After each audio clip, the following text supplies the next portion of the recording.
guys, how you going? I know it's been a while, time for another update. Again, a bit of a theme update. I've changed my theme a little bit.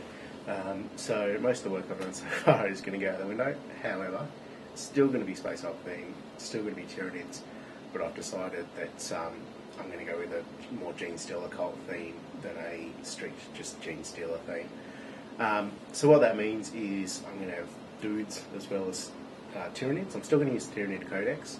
And I'm going to run the guys as gaunts basically, so it's still a guy with a gun, like short range gun, a bit higher strength than what an Imperial Guardsman would have, whatever. So basically what we're going to have now is still a Space Hulk theme, but with Gene Stealer cult based on the Imperial Navy. So what I've done is I've picked up these.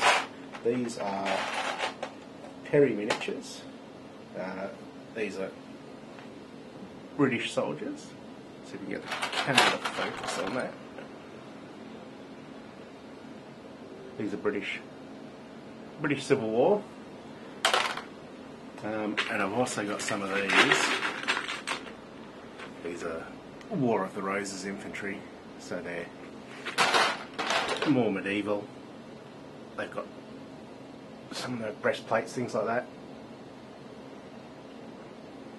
They're really nice models.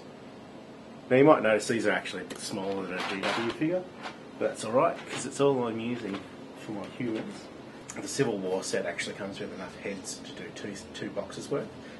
These are quite amazing as well. 40 guys for $40, so they're $1 each compared to what I was originally going to do is use Cadians, which are now 10 guys for $30. Not really much of a comparison there price-wise, and the Cadians are a bit weird looking anyway. These guys, particularly the Civil War infantry with all their epaulets and little badges and little whatever those tassel-y things are called for the buttons and whatever, quite nice. And they'll make really nice naval officers. And with the War of the Roses infantry, because the Civil War guys come with two sets of heads, I can use one set of heads on the War of the Roses guys, so they're basically going to be the dredgers from the lower decks and that sort of peons around the ship. Whereas the Civil War guys will be tooled up and become like the actual naval officers, the command crew, stuff like that. So what I'm going to do, and it's going to be a bit hard because they are a true 28mm model. I'm still going to make hybrids and stuff like that. There are enough spare arms in the boxes that I should be able to do a bit of that kind of work.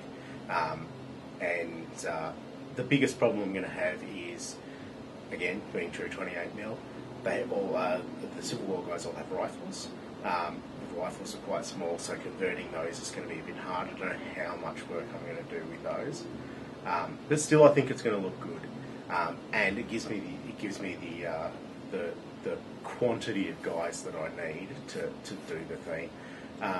That brings us to Tervagons. I'm going to have a Tervagon. And this is what started the whole idea of doing a Gene Stealer Codex, because it's a great idea for a Tervagon.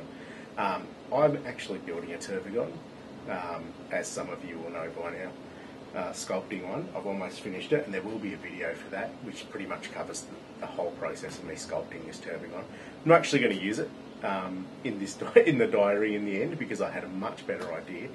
So what we're going to end up with is the Tervagon that I'm going to build to use for Judgment Day. It's going to be a set of cryogenic banks with guys in it. So basically, the cult will be driving this thing. I'll have big tank treads or something on it. We'll be driving this thing around the battlefield, just thawing out guys, and that'll represent spawning troops every turn. And I think that's going to be kind of cool. And that's why I needed a quantity of guard. Because so far, I've only run Tervagons in 2 games, but I've never run out of troops. And in one game, I spawned like 40 guys. So the army list that I'm currently playing with has about 15, I think, gaunts to start with. So it'll have 15 cultists, which means that I want at least 30 to spawn. So being able to buy 80 guys for $80, pretty good deal. Brings us to Gene Stealers. This is the one thing I'm still tossing up about. I don't have a lot of Gene Stealers in my list, and it's a Gene Stealer, like Space Hulk themed list. What's going on? I don't know. At the moment, I've only got 1 squad. Turns out I've only had 8 Gene Stealers in my bits box, so I'm having a bit of a panic, because I really don't want to have to buy more models at the moment. However, just last night, or sort of woke up from a dream this morning, realised that I have this Space Hulk, which I've never assembled anything from. I've cut some of the terminators off the sprue, but like it's been sitting in the other room for 6 or 8 months, however long ago the thing came out. And, as most of you would know, full of gene stealers. 22 gene stealers in the box, and a broodlord.